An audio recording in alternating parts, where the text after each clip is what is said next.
निधी वाटपावरून अर्थमंत्री अजित पवार यांनी पुन्हा एकदा मोठं वक्तव्य केलंय। अर्थमंत्री पद आपल्याकडे 288 लोक पंक्तीला बसली आहेत आणि वाढप्याचं काम आपल्याकडे आहे। वाढपी ओळखीचा असेल तर जेवणाऱ्याचा फायदा होतो असं एक सूचक वक्तव्य अजित पवारांनी केलंय।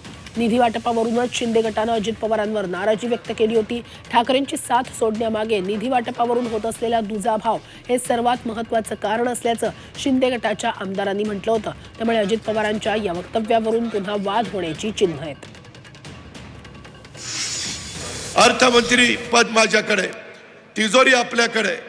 शेवटी आपण बघा, कुठेही आपण लग्नाला पंक्तीला गेला, पंगत वाढत असताना वाढप्या जर ओळखीचा असेल तर जेवण करणाऱ्याचा फायदा होतो।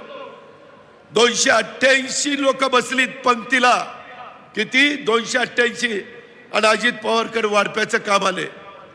जरा आंबेगाव दिसला, दिलीपराव दर जरा जास्त, अतुल तू दर अजून दर